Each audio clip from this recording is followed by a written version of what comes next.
Welcome to Inside the Firm, a podcast dedicated to small business owners and hosted by entrepreneurs, Alex Gore and Lance Cayko. Each week, they take you on their journey of how to start, run, and grow a business by bringing you inside their architecture and real estate development firm. Get a behind-the-scenes tour of how these business leaders manage their clients and foster company culture while creating new and innovative projects. And now your hosts, Alex Gore and Lance Cayko. Welcome to Inside the Firm with your co-hosts Alex Gore and Lance Cayko. I have nothing funny to say about We have two co-hosts today. Yeah, exactly. Yep. Isn't that how it should? Isn't that what it technically is? There you go. We're We're finally equal Same co-hosts. level. It only Got took it. us 10, 15 years to settle this. That's, anyways, if people knew that we both think we're better than each other, this is a big revelation. Yep. Big You revelation. should know that. But if you want to get better than Lance and I, Wow. you can. How do you do it? You go to RevitRocketShip.com. Really? And you're like, my Revit skills are good, but not great. Not So I'm great. going to get on a rocket ship called RevitRocketShip.com. Learn our template, tutorials, all that stuff. We've been honing this system for a while. And we've had a lot of great reviews, feedback from it. So if you don't know Revit, it's the perfect way to start. RevitRocketShip.com. We teach you. It's fun. It's friendly. It's in little segments that you can do, so you don't have to block out a whole time. You could literally just, probably the best way to do it is, I have 5 minutes in the morning every day. And, some of the videos are 7 minutes, some are 3 minutes, right? But you got 5 minutes, right? And just do one a morning, and you'll get it done.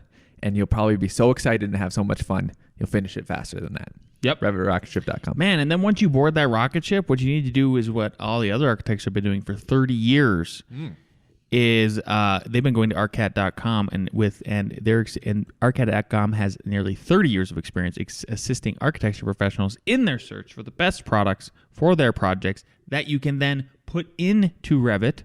That's right. You can just go there for free, find the BIM objects. They're well made. Many by yours truly, many by Al's truly.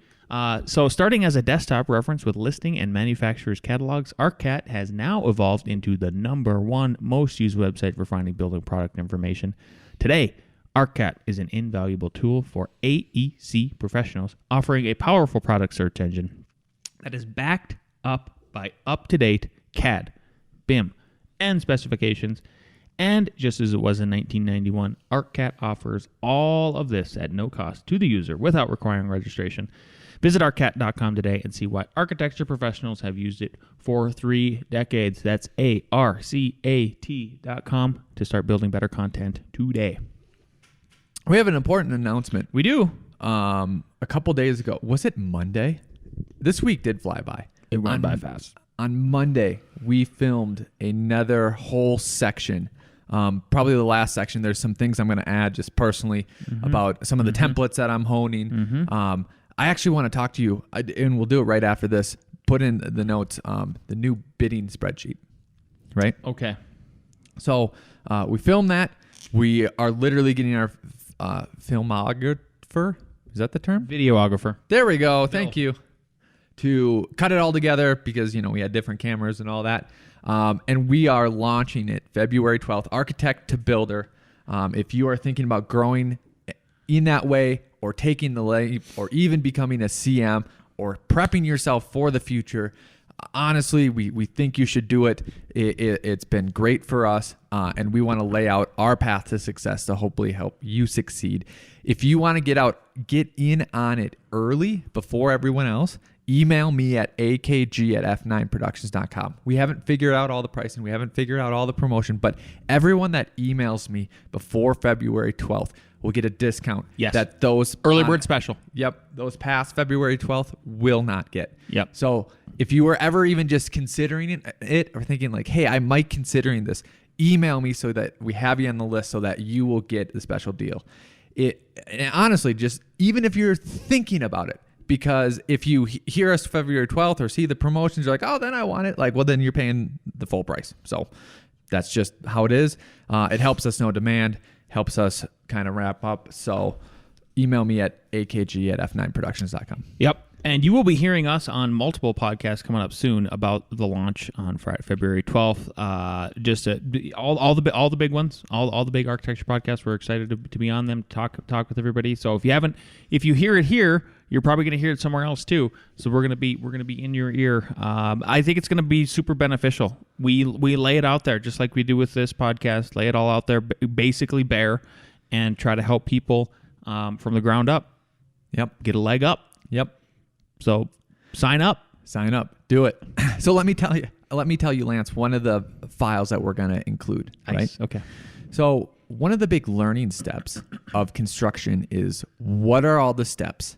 What is everything you have to bid out? What's the sequence? What's the sequence? What comes before? What comes after? Exactly. That is literally the backbone. I would call it the spine of the whole spine. thing. And once you get that spine figured out, generally, doesn't matter what kind of construction type it is, that's really the key, and then everything else can flow from there, and you can start honing in on how to manage people, all that stuff.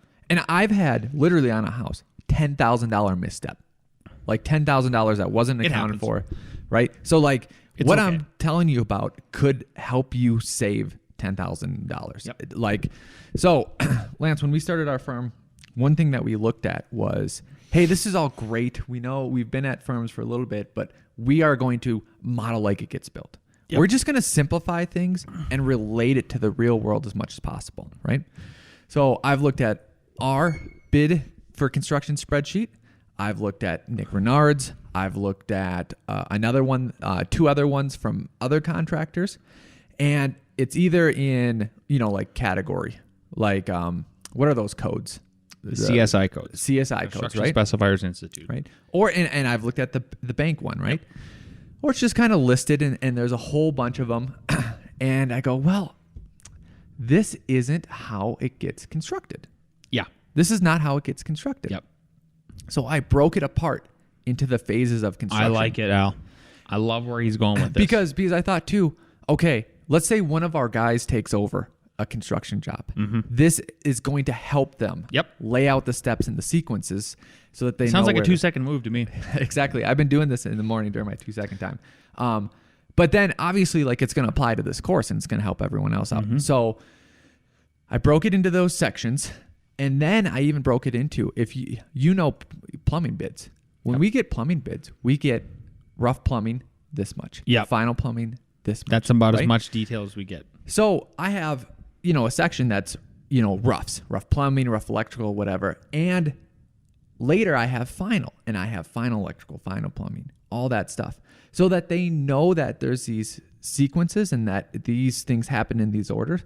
But when you get the bid, you can break that apart. You can see it. It's $5,000 for rough. It's $10,000 for final, right? Yep.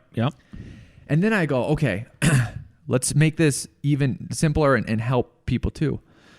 There's 2 places for plumbing, right? Sometimes there's 3 places for framers because they come in different sequences. Yeah, right? Maybe it's rough plumbing or underground. Maybe it's rough on interior and then trim out for finish. Yep. So the first category that I have before that is a small category, and it just says subs. And it's so if there's anyone that's multiple, it will say plumbing, so that you could sort by plumbing. And then when you're looking at the bid, did I account for these 4 things? Right? Yep. So you don't make the misses. I think that's what Alex is getting at, just to kind of tie it back. So you don't miss part of the sequence, especially if it's your first building project. Even if it's your second or third. Heck, I mean, the one you're talking about would have been my third, fourth, fifth, something like that. Like it's not, so we're just trying to get that feedback loop tied up. Exactly. Cinched up. And make it simple and easy and in one place. Intuitive.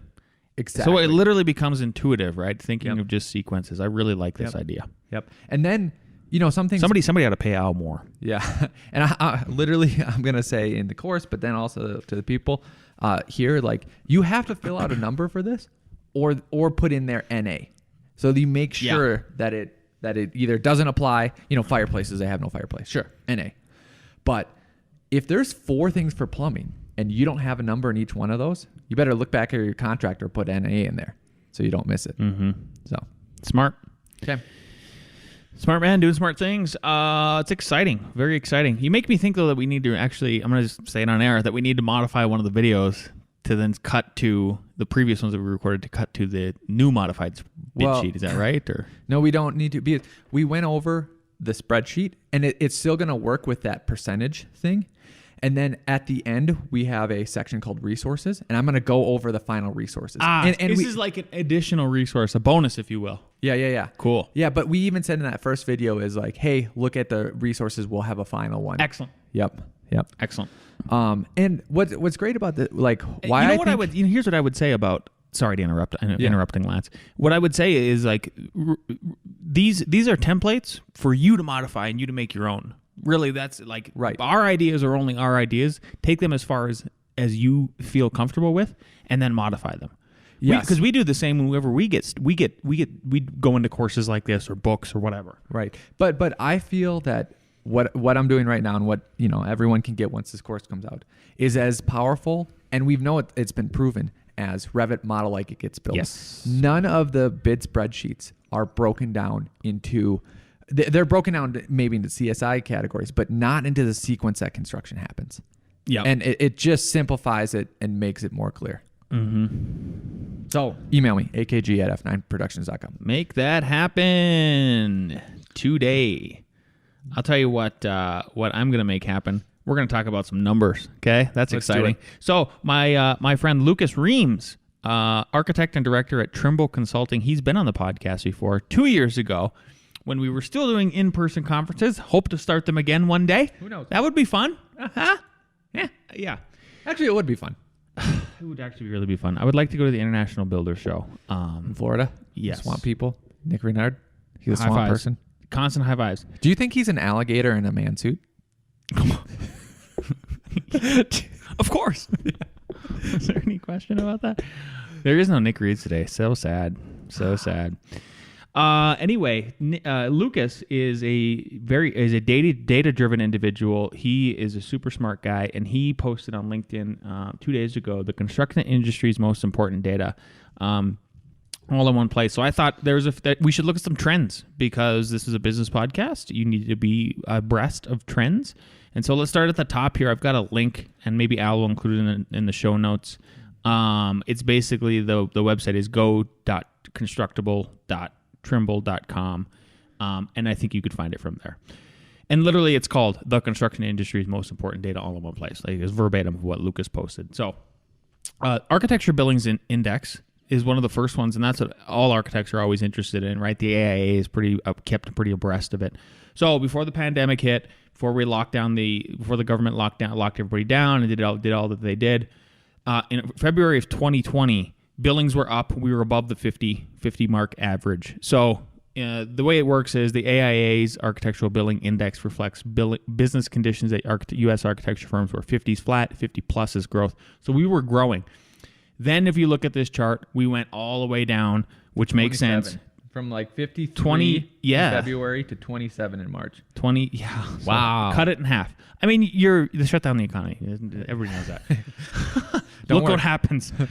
But then this chart is showing a V-shaped recovery, which is awesome, right? And that's what we were hoping for. Everybody was hoping for a V-shaped recovery. So it looks like we're there. The last 2 points of data, October 2020, November 2020 is what Lucas has on here, is that October we were back above. We were in the positive again. And then November we slipped a little bit. And then so we'll see how it plays out. It seems like for us, it's pretty steady. I would be interested to see where it plays out from here. One that didn't surprise me at all was the next chart is the construction cost index. Big news: construction costs aren't going down. Right? Yeah. They are not going down. We have a labor shortage, materials, plus we have a new administration federally. So who knows what's going to play out there yet? We need some time to see how that goes.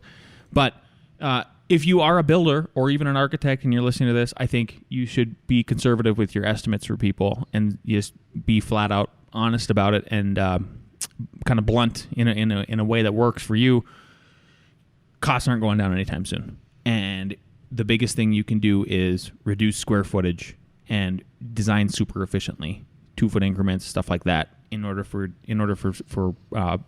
projects to hopefully come in under budget. Al has a really cool idea about new houses that maybe we'll make them even more cost effective. So the construction backlog is the next one, and that one had that one declined a little bit, meaning that like there's a less of a backlog for construction projects, which is interesting. But then I have another article that I'm going to bring up that kind of contradicts that. So it's just like the news, right? I feel like the source for this was ABC, right? Literally the news, mainstream media. So everybody's getting their data points from different parts, and I think you need to pick apart where you're at to kind of just get a feel for things, right? Get your confidence up or down. So speaking of confidence, and the next one is a construction confidence indicator. That one looks like an L-shaped recovery, not the V. Yeah, meaning it was at, let's say, 70, it went down to 40, and now it's at 48. So 70s straight across, straight down to 40, slowly up to 48, which is not close to 70. Yep. The last two that I'll talk about here before jumping into the article, and this is why I think it's important to jump right into the article after this, is construction starts. So the construction starts are basically flat, meaning, I mean, there's not a lot going. Since 19. Yes.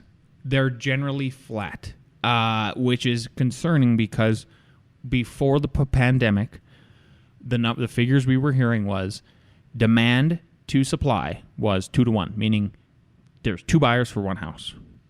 And we're seeing this locally, like with our guys trying to buy houses. With our employees trying to buy homes, even Lance and Al looking at fix and flips, not even a thing. Like that market is dead.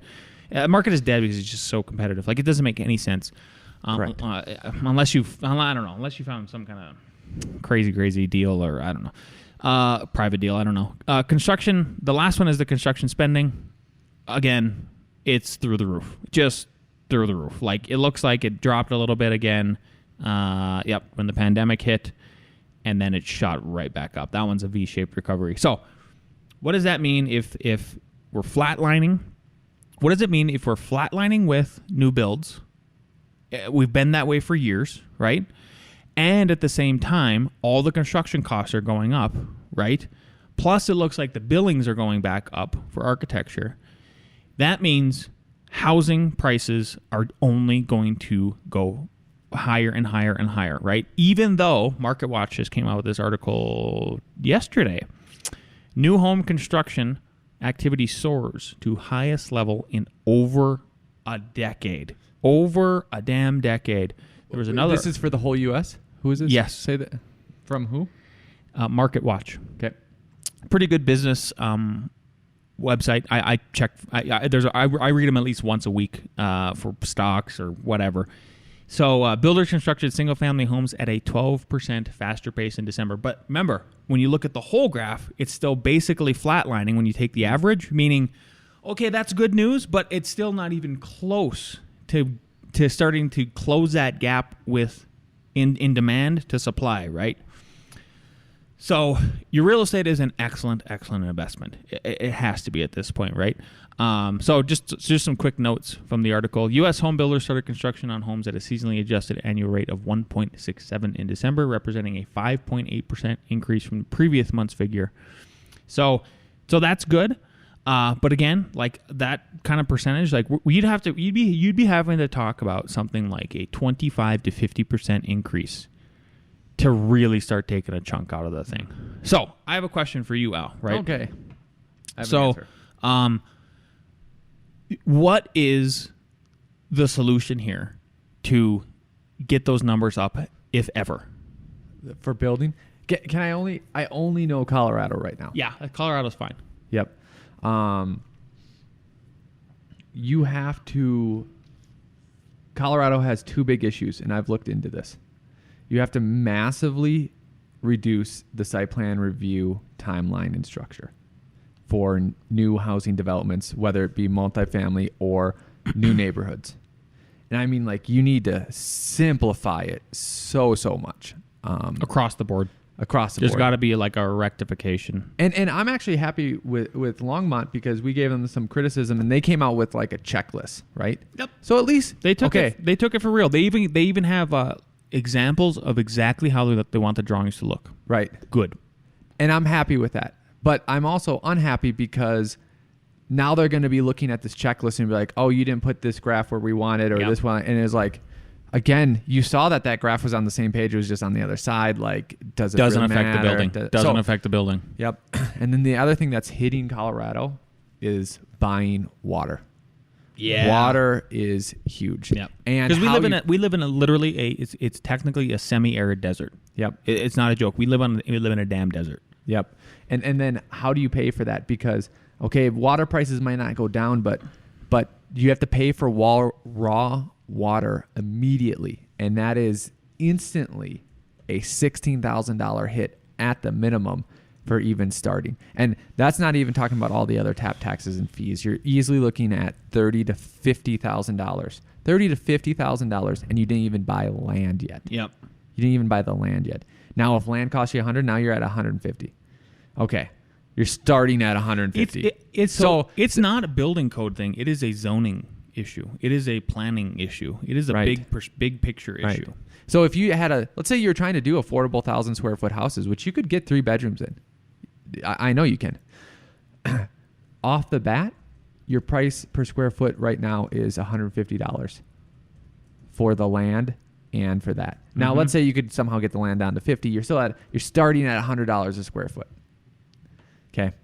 Now you got to build it for $100 to $150 a square foot. Easily, you're getting up to $300 a square foot. That's a lot. Yep, that's a lot. And here's the other thing I would add again. Think about macroeconomics. Everybody. I hope maybe they're tired of me preaching about it, but like every time they print more money, there's more money supply. That's called inflation, and what it does is it devalues every single dollar in your pocket.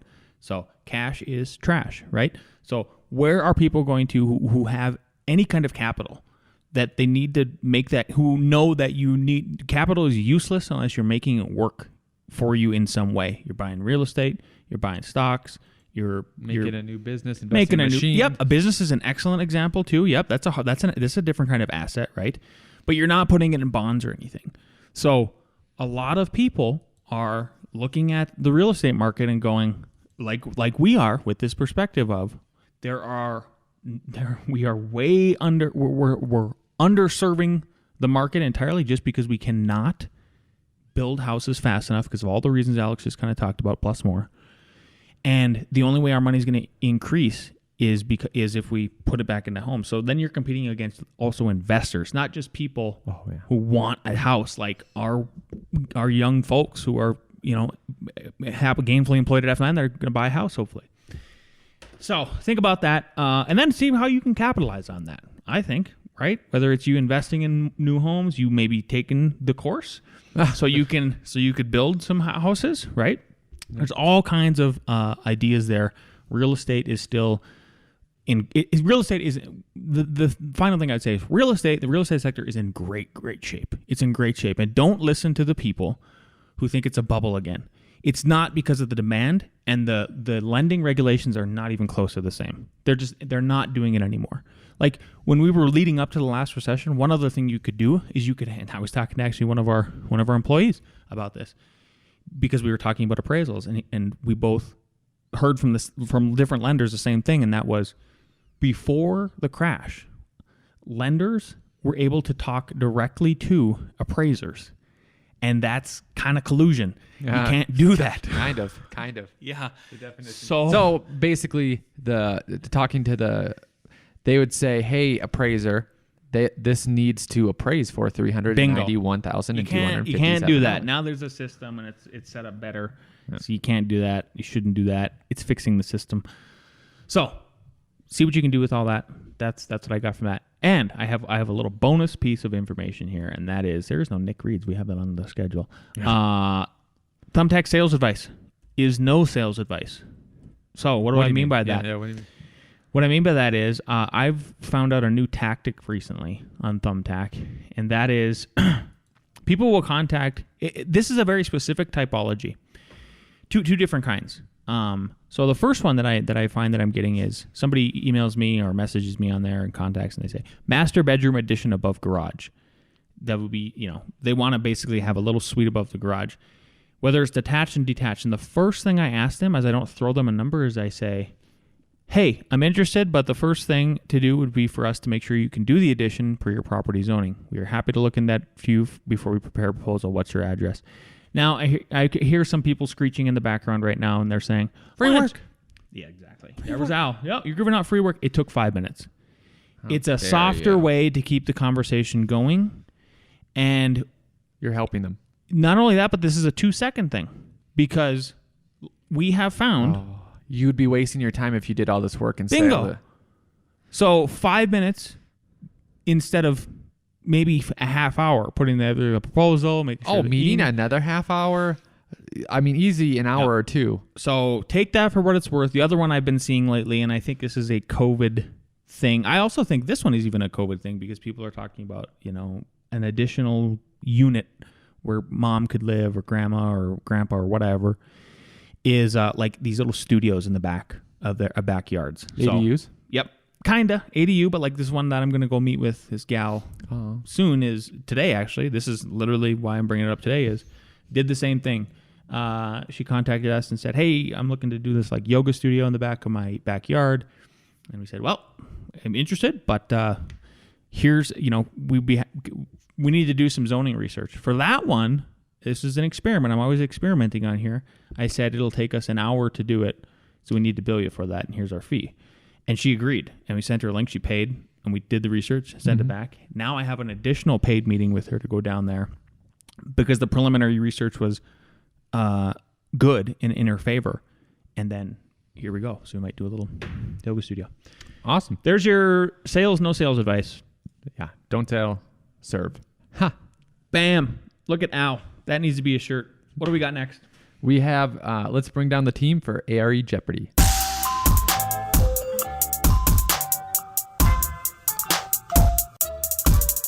Question number 1. What is the minimum railing height for scaffolding? Is it A, 42 inches, B, 38 inches, C, 34 inches, D, 36 inches? What is the minimum railing height for scaffolding? A, 42, B, 38, C, 34, D, 36. And we have AAC, B, A. Correct answer is A. Correct. 42. Woo! We have celebrations going on. People are excited. Okay, question 2. Let's see if you're excited about this one.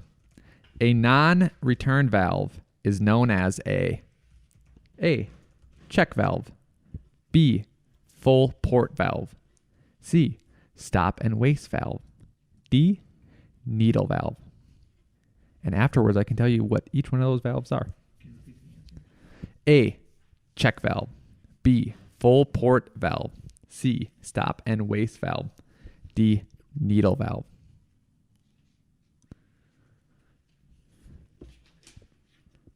A, A is correct. A check valve only allows it to go one way.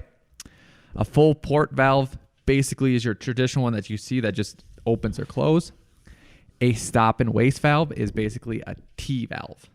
So it's like if something's coming and supposed to go this way, you can turn it so up, waste it out that way. Bam. And a needle valve is basically where you can control the level of flow. So you kind of twist the top and it goes down or up. You got it. The more you know. The more you know. All right, number 3. This is for Ross. What kind of concert hall shape produces the highest sound strength levels? Is it A, shoebox, B, reverse fan shaped, C, terraced surround, or D, fan shaped? I'm happy to say it again. Yeah. I'm going to do the question one more time. What kind of concert hall shape produces the highest sound strength levels? A, shoebox, B, reverse fan shaped, C, terraced surround, D, fan shaped. Al was playing it out there with his hands. I would say the wrong answer. Okay. I know I would. All right, what do we got? We got D, C, D. Too late. The fan one? That's what Rebecca picked. D. All incorrect. Shoebox. I would have said fan. It's a real thing. I always did that one. It's like a black box. They haven't done it. Yes. Yeah. Yep. Good thinking. Yep. Number 4, also for Ross, which one of these is not one of the 4 most important acoustic characteristics of a good room for listening? A, warmth. B, clarity. C, spatial impression. D, loudness. Again, that is number 4. Which one of these is not one of the 4 most important acoustic characteristics of a good room for listening?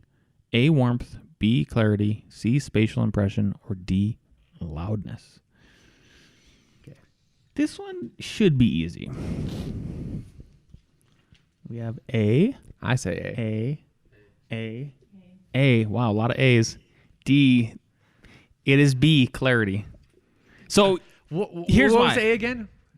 Warmth. What is warmth in sound? Which one of these is not one of the most 4 important characteristics of a good room for listening? So, like, imagine a cold room. Right? You walk into a cold room, Like it's going to be concrete. echoey. Exactly. Yeah. Yep. You walk into a warm room with plush stuff, right? It's not going to be echoey. Okay. You can't have echoey. So that's why like that's why color. clarity is an easy one for this one, because it's like, well, clarity is definitely not. Yeah, it's just going to echo and yep. I'm just preparing everybody for when we get a concert hall soon. It's coming up. All I have is Revit Rocket Ship. Well, hang on. Who won? Oh, sorry. What? 2, 1. We have a winner? We have a winner. We have a clear winner. Oh, Okay, tie. Rebecca Mark Pedler, and come on Pedler. down. Markitect. Markitect's gonna read it. The rules for tiebreaker: play if you can. The quickest. What? They'll play for fun. If you know the answer, shout it out. Shout it out. Wherever you are at. If you're at a concert hall, if you have your headphones in and you're walking around, we'll hear you. Don't worry. You too? Yep, and I'll watch and then point which one's first. Alrighty. Rank these open web steel joist types in order from lowest possible span to highest possible span. Easy. Here's the 3 types. LH, K, DLH. Okay. From lowest span to highest span. LH, K, DLH. All right, Reba first. Reba does not get it. Gresh gets to go. You're missing one. K. There's K, there's LH, and then there's DLH. Nope.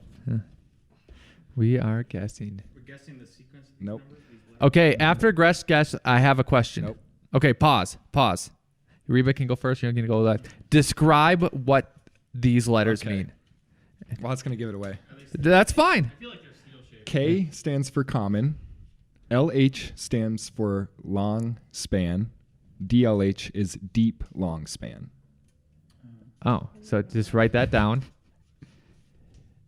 Yeah. Put an H on the Yeah, it end. gives you Yeah. that. And just so everyone knows, they say K common can span 60 feet. LH long span can go 96 feet. And DLH deep long span can be about 150. All right, Gresh, where are we going for lunch? We're going to Chinese food. Look at that. Yeehaw. I said Canes. But they won. I didn't win. I tried to win. I didn't know the Right, answers. hit me. And if you don't know the answers in Revit, go to RevitRocketShip.com. There If you want go. to transition from architect to builder and you want to know the best way, go to email me at akg@f9productions.com. And if you want us to continue this podcast, why don't you head over to arcat.com and download some free stuff and leave us a 5-star review on the iTunes. See you later.